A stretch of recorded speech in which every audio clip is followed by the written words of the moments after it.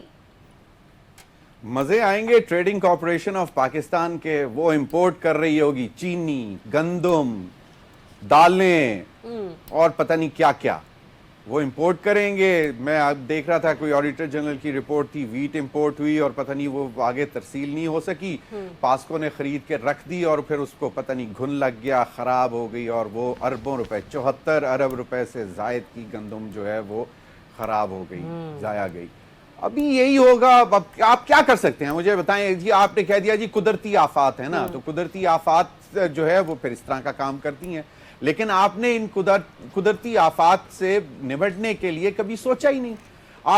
آپ میں یہ نہیں کہتا ہوں کہ جی بڑے بڑے ڈیولپڈ کنٹریز میں بھی آتے ہیں قدرتی آفات, وہ تباہ ہو جاتے ہیں, آگ سے تباہ ہو جاتا ہے, اہل تباہ ہو گیا آگ سے, ہریکینز آ جاتے ہیں, سونامیز آ جاتی ہیں, مطلب واٹ ناٹ. لیکن بات یہ ہے کہ آپ نے, اگر آپ دیکھنا ہے کہ آپ ایک غریب ملک ہو, آپ ایک بڑی مشکل سے گزارا کرتے ہو, تو آپ کو تو 100% ایفرٹ لگانی چاہیے کہ آپ کی معیشت ٹھیک ہو جائے کسی طرح. اور وہ اسی طرح ٹھیک ہو سکتی ہے کہ اگر یہ قدرتی آفات آ رہی ہوتی ہیں تو آپ کو پتہ ہونا چاہیے کہ یار دریاؤں کے راستوں میں رکاوٹیں نہ پیدا کی جائیں تاکہ وہ پانی ادھر ادھر نہ نکلے. آپ نے پورا لاہور کا سیوریج جو ہے وہ راوی میں ڈال دیا, راوی کو آلودہ کر دیا, راوی نے پھر بدلہ لینا تھا نا اپنا, ٹھیک ہے, بدلہ لیا اس نے. آپ کسی دریا کو دیکھ لیں پاکستان میں, جتنی بھی شہری آبادیوں کی آلودگی ہے, اس بار ایسا بدلہ لیا, نہ غریب دیکھا, نہ امیر دیکھا, نہ متوسط طبقہ دیکھا. پوائنٹ آپ کا آ گیا, مجھے آگے بڑھنے دیں, ریکویسٹ ہے, ٹھیک ہے, آگے بڑھنے دیں. رضی صاحب, ضمیر کی آواز اسی طرح بس تھوڑی سی سننی چاہیے ضمیر کی. ہم سب مل کے ضمیر کی آواز کو دبا دیں گے. نہیں, ہمارا ضمیر بڑا توانا ہے. ٹھیک ہے, اچھا اب زندہ ضمیر کے ساتھ ہی جواب دینا مجھے. یہ جو میں نے آپ کو کہا کہ اچھا میں غلط بھی ہو سکتی ہوں, اگر غلط ہوں تو مجھے معاف کیجیے گا, لیکن جو میری آنکھوں نے خبر پڑی وہ چیف سیکرٹری پنجاب صاحب سے ہی منسوب تھی. جی بالکل, ٹھیک ہے, انہوں نے یہ خبر دی تھی نا. ہاں جی, تو سر مجھے یہ بتائیے گا کہ ایک طریقے سے اگر مان بھی لیا جائے کہ حکومت ٹھیک کہہ رہی ہے, لیکن سر کیا یہ بھی یقین دہانی کروائی جائے گی کہ جن سوسائٹیز میں یہ لوگ آباد تھے, پھر وہ سوسائٹی مالکان جو ہیں وہ ان کے اس کی نقصان کی بھرپائی کریں گے؟ میں عرض کرنا چاہ رہا ہوں, ایک تو یہ بات مد نظر رہنی چاہیے کہ یہ جو لوگ جن کے کچے کوٹھے گرے ہیں اور دریا کے اس کے اندر گرے ہیں, یہ کسی سوسائٹی کے اندر نہیں تھے. نہیں سر, میں اس کی بات نہیں کر رہی ہوں. اور ایک بات ان کو الگ رکھیے, وہ اور کیس ہے, یہ والا اور کیس ہے. یہ والا تو یقیناً حکومت کو بھی اور روڈا کو بھی اس بات کی انشور کرنا چاہیے کہ جو نقصان ہوا ہے. ایک دو چھوٹی چھوٹی باتیں دیکھیں, یہاں پہ جو ہمارے ہاں ہر کوئی آج کل آبی ماہر بنا ہوا ہے. چکوال اور اٹک کے اندر تباہی آئی پچھلے دنوں, کیونکہ وہاں پہ 2 چھوٹے ڈیم ٹوٹ گئے تھے جو پرویز لائی صاحب کے دور کے اندر بنانے شروع ہوئے تھے اس ملک کے اندر. اور آزاد کشمیر میں اس لیے تباہی آئی کہ وہاں پہ چھوٹے ڈیم بنے ہوئے تھے. اس کا مطلب ہے کہ چھوٹے ڈیم اکیلے کارگر نہیں ہیں. اچھا, جب تک کہ ان کو بڑے ڈیم کے ایک ایکو سسٹم کے اندر نہ لے کے آیا جائے. میں یہ بات جو ہے میں نے کہا کہ یہ بہت ضروری ہے. لیسکو نے جی 2.25 کروڑ روپیہ ڈونیشن دی ہے سیلاب زدگان کی بحالی کے لیے. دیکھو وہ جو سیلاب زدگان ہیں, میں آپ کو بتاؤں, گنڈا سنگھ والا میں ہمارے ایک دوست گئے کور کرنے کے لیے, اور کشتی پہ جو بندہ جس کو ریسکیو کرنے کی انہوں نے پوری ویڈیو بنائی اور انٹرویو کیا, اس نے کہا میرا یہ جو گھر ڈوبا ہے اس کا بل 90,000 روپے آیا تھا. گھر ڈوب گیا اس کا, اور اس کو 90,000 روپیہ بل کی پڑی ہوئی ہے. خدا کا نام ہے یار, آپ اپنا 2.25 کروڑ روپیہ جو آپ نے پھر بھی ہماری جیبوں سے نکال کے دینا ہے وہ اپنے پاس رکھو. اس غریب کا جو بجلی کا بل ہے وہ کریں. اور آخری بات دیکھیے, یہ سیلاب کو آپ جتنا مرضی کنڈیم کریں. میں گزشتہ روز ایک ویڈیو دیکھ رہا تھا, تو میں نے ویڈیو بھیجنے والے سے پوچھا یہ کیا ہے. پانی کے اوپر کسی نے دوپٹہ پھینکا ہے سرخ رنگ کا اور پھول پھینکے. میں نے کہا یہ کیا سمبلائز کرتا ہے؟ انہوں نے کہا یہ سیلیبریشن کو سمبلائز کرتا ہے. اہلیان لاہور جو ہیں اس کو ویلکم کرتے ہیں, دریا کو ویلکم کر رہے ہیں. اس کے پازیٹیو پہلو بھی ہیں. یہ اگر ایگریکلچر کو اڑا گیا, اسی علاقے کے اندر اگلی فصل کے لیے کسان کو کھاد استعمال کرنے کی ضرورت نہیں پڑے گی, اتنی زرخیز مٹی یہ چھوڑ کے جائے گا. تو ایک یہ بھی پہلو ہے کہ ہم سرکار سے یہ کہیں کہ بھائی ان کو کم از کم بیج تو آپ دے دیں یا بیج فائنانس کر دیں, ان کا کھاد کی ان کو ضرورت نہیں ہے, ہم 6 ماہ کے اندر یہ اکانومی دوبارہ کھڑی کر لیں گے, کھڑے ہو جائیں گے. ٹھیک ہے, چلیں اس کا جواب ایک اکانومسٹ سے ہی میں لے لوں. شمس الاسلام صاحب, اکانومی کو اب کیسے جو ہے نا وہ سٹیبلائز کیا جا سکتا ہے؟ آپ کوئی ایک ایسے 3 ایمرجنسی پوائنٹ جو آپ چاہیں کہ حکومت فی الفور ان کے اوپر کام کرنا شروع کر دے. دیکھیں جی, اس کے اندر سب سے پہلے تو جیسے پانی نیچے ہوتا ہے تو آپ کو پتہ چلے گا کہ بہت ساری جگہوں پہ ایون کہ ستلج ہے یا دوسرے دریا جتنے بھی ہیں, وہاں قدرتی طور پہ جو گڑھے بنے ہوئے ہیں ان کو تو آپ ریزروائر کے لیے بنانا شروع کریں, کیونکہ یہ آگے بھی بارش آئیں گی اور اگلے سالوں میں زیادہ بارشیں آئیں گی. ہماری خریف کی ٹوٹل کراپس جو ہیں ہماری تقریباً ڈیمیج ہو چکی ہیں, بہت معمولی آپ کو چیز نظر آئے گی. اور آپ دیکھیے گا کہ اس بارشوں سے پہلے ہی آپ کے سامنے ایک بحران آ رہا ہے کہ جس میں گندم بہت مہنگی ہو گئی ہے. 1800-2100 والی گندم تھی, وہ آج 3500 روپے من پہ پہنچ چکی ہے. تو یہ آٹے گندم کا بحران تو آپ کو فوراً ہی آپ ملنے والا ہے. آپ نے لوگوں کو جو ایگریرین بیک گراؤنڈ کے جو لوگ تھے ان کو پروٹیکٹ کرنے کے لیے, رضی صاحب صحیح کہہ رہے ہیں کہ آپ کو جو ہے کھاد کی ضرورت نہیں پڑے گی, لیکن رضی صاحب یہ بھی دیکھ لیں کہ جو گروور جس کی کمر ٹوٹ گئی ہے, جس کو 3-4 فصلوں میں کچھ نہیں ملا, آپ لے لیں کارن سے لے لیں, آپ اس کے رائس لیں, آپ ویٹ لیں, ان کو وہ پرائسز نہیں ملی اور وہ بری طرح سے ان کو کم قیمت دی گئی کہ اب ان میں سکت باقی نہیں رہی کہ جو اب سیڈ بھی خرید سکیں. سیڈ ایک الگ مافیا ہے جو آپ کو ایک سرٹیفائیڈ سیڈ کے نام پہ ہائیبریڈ سیڈ دے رہا ہے, اور آپ دیکھتے ہیں کہ آپ کی جو بنیادی اسٹیپل کی کاسٹ ہے وہ بڑھ چکی ہے. آج آپ یہ تو کہتے ہو کہ جی ہمارے کسان کو زیادہ پیداوار ملے گی, لیکن اس ہائیبریڈ سیڈ لگانے سے اس کی لاگت بیج کی بڑھ گئی ہے. ہم نے ہائیبریڈ جو بریڈر جو ہے سیڈ کے, ان کے تو رائٹ پروٹیکٹ کر دیے, لیکن بڑے کمال ہوشیاری سے گروور کے رائٹس نکال دیے. آپ کے پڑوس میں انڈیا میں گروورز اور بریڈرز کے رائٹ پروٹیکٹ ہیں انڈر 1 ایکٹ, لیکن یہاں نہیں ہے. اب یہی جا کے 450 روپے کا جو سیڈ لے گا اور جو 1800-2200 کا سیڈ لے گا باسمتی کا, تو اس کا چاول اب مہنگا بنے گا. تو آپ کے پاس پھر انفلیشن آتا ہے. آپ کا اوپن پولینیٹڈ سیڈز کے اوپر کام کرنا چاہیے. گروورز کو آپ ایجوکیٹ کریں کہ آپ اپنا جو ہے اوپن پولینیٹڈ پہ زیادہ جائیں. بہت سارے سیڈ کمپنیز اپنا G M O seed cotton میں دینا چاہ رہے ہیں, ہائیبریڈ سیڈ کے امپورٹر اپنا ہائیبریڈ سیڈ دینا جا رہے ہیں. اور پنجاب جہاں آپ کا جو سیلاب آیا ہے وہ باسمتی زون تھا, وہاں پر اب ہائیبریڈ چاول اگنے لگا جس کی قیمت کم ہے ایکسپورٹ کی. ٹھیک ہے شمس اسلام صاحب, پوائنٹ آپ ایک کوئکلی مجھے بریک کا کہا جا رہا ہے, بریک کی طرف بڑھتے ہیں. Stay tuned. Welcome back once again. Nasir, مارکر حق کے بعد کامیاب ملٹری ڈپلومیسی کی بدولت پاکستان اس وقت عالمی افق پر اپنی مضبوط اور باوقار تشخص کے ساتھ ابھرتا ہوا ہمیں نظر آ رہا ہے. امریکہ, چین اور دنیا کے ساتھ متوازن تعلقات پاکستان کی یقینی طور پر کامیاب ملٹری ڈپلومیسی کا آغاز ہے اور عکاس بھی. یہ بات میں صرف اس لیے کہہ پا رہی ہوں کیونکہ آج جب شنگھائی تعاون تنظیم کے اجلاس کا اعلامیہ منظر عام پر آیا تو اس میں جعفر ایکسپریس اور خوزدار میں بچوں کی اسکول بس حملے کی شدید الفاظ میں مذمت کی گئی. اور صرف یہی نہیں بلکہ ایس یو کے اعلامیہ میں یہ بھی ہے کہ ہر قوم کو آزادی سے اپنے سیاسی, سماجی اور اقتصادی راستے کا انتخاب کرنے کا حق حاصل ہے. یہ جملہ میں اس لیے بول رہی ہوں کیونکہ ایک تاثر آ رہا تھا کہ شاید پاکستان کی جو خارجہ پالیسی ہے اس کا ٹلٹ امریکہ کی طرف اب زیادہ ہو رہا ہے, جب ایسے میں کہ دنیا امریکی بلاک سے باہر نکلنے کی کوششوں میں مصروف عمل ہے. پاکستان اس وقت اپنا ٹلٹ شو کر رہا ہے, لیکن آج شنگھائی تعاون تنظیم کے اجلاس میں پاکستان اور دہشت گردی کے جو مضموم مقاصد تھے جس میں ٹارگٹ کیا گیا پاکستان کو, وہاں پر جو یہ اعلامیہ ہے اس نے واضح کر دیا کہ پاکستان کی جو ڈپلومیسی ہے وہ درست سمت میں چل رہی ہے.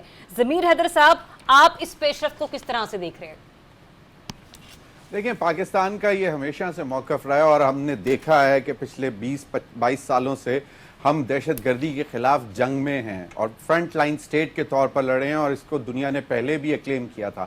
لیکن بھارت جیسا جو ہمارا ہمسایہ ہے, جو ہمارا روایتی دشمن ہے, اس نے یہ بضد ہوا تھا اس بات پہ کہ جی اس نے ڈکلیئر کیا ہوا تھا کہ پاکستان جو ہے وہ ٹیررزم سپانسر کرتا ہے.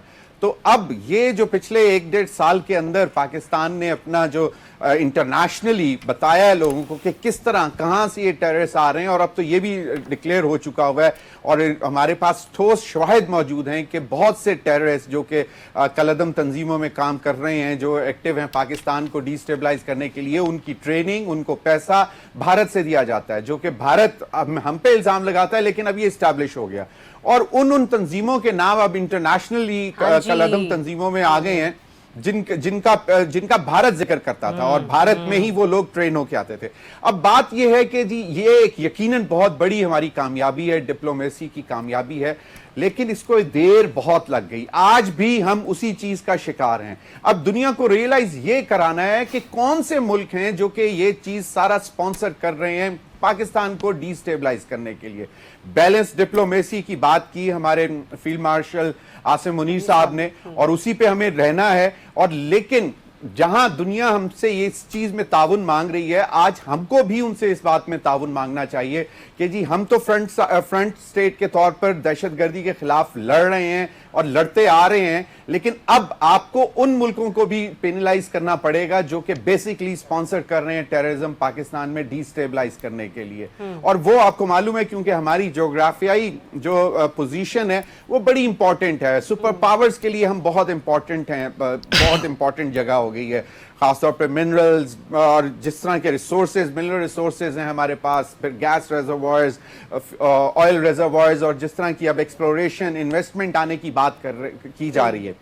اب کریڈٹ تو یقیناً ہم ان کو دے رہے ہیں فیلڈ مارشل عاصم منیر صاحب کو، لیکن اب فالو اپ کرنا کس میں ہے؟ جہاں پہ آپ کو اگر ٹیرف اچھی ڈپلومیسی کی وجہ سے اچھا ٹیرف مل گیا یو ایس کی طرف سے، تو پرائیویٹ سیکٹر کیا اتنا وائبرنٹ ہو سکے گا کہ وہ اس اپرچونٹی کو کیش کروا سکے؟ کیا ہماری سول انتظامیہ جو ہے اس کو آگے لے کر چل سکے گی؟ تو یہ ایک بڑے سوالات ہیں جن کی وجہ سے، کیونکہ جب ہمارے پچھلے سیگمنٹس دو رہے ہیں، ہم نے اس میں یہی بات کی کہ پاکستان کو اکنامکلی اس وقت بہت بڑے بحران کا سامنا ہے، اور اگر ہم نے اپنے سمت کا تعین نہ کیا تو یقینی طور پر یہ جو اپرچونٹیز ہیں ہمارے لیے پھر بڑی مشکل کا باعث بھی بن سکتی ہیں۔ رضوان عزیز صاحب، انٹرنیشنلی پہلے اس چیز کا لوگوں کو باور کروا دیا جانا کہ بی ایل اے ہو، یہ مجید بریگیڈ، یہ دہشت گرد تنظیمیں ہیں، اور آج ریجنلی بھی اس کے اوپر ایک مہر ضبط ہو گئی ہے۔ ہاں بالکل بالکل۔ اچھا، میں ایک بات کا میں صرف ایک چٹکی بھر کے میں آج ایک امپورٹنٹ بات کرنا چاہ رہا ہوں، اشارہ نہ اجازت؟ سر اچھا، وہ یہ ہے کہ پاکستان کا ٹیکسٹائل سیکٹر 40 سے 45% کیپیسٹی پہ چلتا ہے، اور بنیادی طور پہ انڈیا جو ہے ان فیلڈز کے اندر سبسڈی دیتا ہے جن فیلڈ کے اندر ہم بھی ایکسپورٹر ہوتے ہیں۔ اب چونکہ اس پہ ٹیرف لگ گیا ہے تو وہ ہمیں ہماری مارکیٹ جو ہے وہ واپس ملنے جا رہی ہے۔ صرف جولائی میں ٹیکسٹائل کی ایکسپورٹ میں $1.5 ارب کا اضافہ جمپ دیکھا گیا ہے، and that is because of this tariff differential. لیکن دیکھیے جہاں تک ایس سی او کی بات ہے، پاکستان کے اندر 4 حکمران جو ہیں، ایوب خان، یحییٰ خان، ضیاء الحق اور مشرف صاحب جو ہیں، وہ جب اقتدار میں آ جاتے تھے تو اپنے اقتدار کو لیجیٹیمائز کرنے کے لیے، جائز قرار دلوانے کے لیے وہ پولیٹیکل کمپرومائزز کرتے تھے اور ڈپلومیٹک سپیس جو تھے وہ گیو اپ کرتے جاتے تھے، اور اگر اس دوران وقفے کے لیے ہی صحیح کوئی جمہوری حکومت آگے کو کام کرنے کی کوشش کرتی تھی تو اس کو بھی کان مروڑے جاتے تھے۔ جیسے اگر آپ کو یاد ہو تو افغان اکارڈ کے اوپر سائن کر آئے تھے نورانی صاحب، ہمارے وزیر مملکت وغیرہ خارجہ، اور ضیاء الحق صاحب نے پھر جو ان کے ساتھ کی تھی ان کے ہوتے ہوئے، ٹھیک ہے۔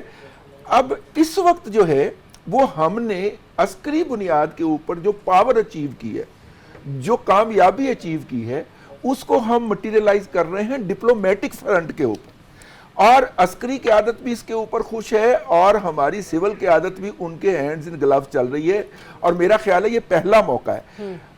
2000 کے اندر مشرف صاحب نے جو ڈائیورٹ کیا تھا سب سے پہلے پاکستان کہہ کے پاکستان کی ڈپلومیٹک ڈائریکشن کو، نومبر 22 کے اندر اس کو ریورس کیا گیا، اور واپس جو ہمارا قیام پاکستان سے لے کے اور مشرف صاحب کے مارشل اللہ تک جو پالیسی رہی تھی 53 سال، اس کو بحال کیا گیا ہے، اور وہی ڈائنامکس واپس آئے ہیں، اور یہی پاکستان کے وجود کی اور پاکستان کے الحمدللہ اور انشاءاللہ وجود میں رہنے کی بنیاد بنے گی۔ یہ پالیسی اور بنیاد ہے۔ جب ہم اپنے طریق سے ہٹیں گے تو ہم خطا کھائیں گے، اور ہم نے اگر اس سے رجوع کیا ہے تو میرا خیال ہے کہ وہی کامیابیاں ہمیں ہر انٹرنیشنل فورم کے فورم اوپر پر مل دیکھنے رہی کو ہیں. ملیں گی. سارنا صاحب، جو ایک تاثر مل رہا تھا کہ شاید ہم امریکی کیمپ میں داخل ہو رہے ہیں، آپ کو لگتا ہے آج ہم نے وہ تاثر توڑا ہے؟ نہیں ڈیفینیٹلی ہم تو from the very first day یہ بات کہہ رہے ہیں کہ ہماری پالیسی جو ہے وہ بیلنس ہے اور ہم کسی ایک کھاتے میں نہیں جائیں گے. ویسے بھی ٹرمپ پچھلے 48 گھنٹوں سے منظر عام پہ نہیں آیا، پتہ نہیں کیا ہوا ہے. تو ہمیں تو ویسے بھی اب چین کے ساتھ رہنا چاہیے. تو دوسری بات یہ ہے کہ دیکھیں یہ جو آج ہمیں کامیابی ملی ہے اس میں بلا شرکت غیر ایک شخص ہی اس کا کریڈٹ لیتا ہے اور وہ ہیں فیلڈ مارشل صاحب. انہیں ملنا چاہیے. انہوں نے بھارت کو ہرا کے پچھلے میں سمجھتا ہوں 100 سال کو تھوڑا اور آگے پیچھے کر لیں، مسلمانوں کو اس سے اچھی جنگ کی خوشخبری نہیں ملی. ماری کھاتے رہے، سیریا میں کھا لی، شام میں کھا لی، فلاں جگہ کھا لی. پہلی دفعہ ایک اچھی خبر آئی کہ ہم نے اپنے سے کہیں طاقتور کو مارا اور 8 گنا بڑے کو مارا، اور جو بڑی بڑھ کے مارتا تھا، ٹھیک ہے نا، وہ میں ٹبر کھا جاؤں گا، ڈکار نہ ماراں گا، ٹھیک ہے نا، ہم نے اس کی ڈکار بھی نکال دی اور ٹبر بھی اس کا نکال دیا. کریڈٹ جاتا ہے ان کو. لیکن وہ یہ ایسے ہی ہے جیسے ابھی میں رضی صاحب کو کہوں کہ رضی صاحب میں آپ کے لیے کوئی کھانا منگا رہا ہوں تو آپ نے کون سا انکار کر دینا ہے؟ آپ نے مان جانا ہے. بات یہ کہ دعوت کو دنیا کی کوئی ڈپلومیٹک قوت دعوت کو انکار نہیں کرتی اگر آپ دیں. لیکن اب مجھے ایک بات کہنے میں کوئی حرج نہیں ہے، الحمدللہ پاکستان کا قد بہت بلند ہوا ہے. بے شک. اگر یہ کہا کہ جب 6 ممالک کے آرمی چیفز پاکستان میں آ کے اجلاس کرتے ہیں تو وہ اس بات کی علامت ہوتی ہے کہ پاکستان ایک مضبوط بڑی قوت ہے. ٹھیک ہے نا. اگر ٹرمپ یہ کہتا ہے، ٹرمپ اگر یہ کہتا ہے کہ پاکستان کا رول اب دنیا میں بڑا ہو گیا ہے تو یہ ہمارے لیے فخر کی بات ہے. میرا خیال ہے شہباز شریف صاحب کو بھی یہ سمجھانا چاہیے، ایک جملہ انہیں یہ سمجھانا چاہیے کہ بھائی جان آپ ایک بڑی قوم کے لیڈر ہیں. یہ جو آپ پیچھے سے نکل کے کہتے ہیں ٹرمپ السلام علیکم، اس کی ضرورت نہیں ہے. ایک تھا نا ایک پاگل جو بیٹھا ہوا ہے وہاں کہیں، وہ اپنی کرسی سے بھی نہیں اٹھتا تھا. تو وہ مطلب تھوڑا سا پتہ کریں نا اپنے اندر، پیدا کریں. 178 میں سے 158 ملکوں کے ساتھ تعلقات خراب. ویسے تو محفوظ ممالک میں بھی ہم جو ہے نا آخری 20 ممالک میں آ گئے.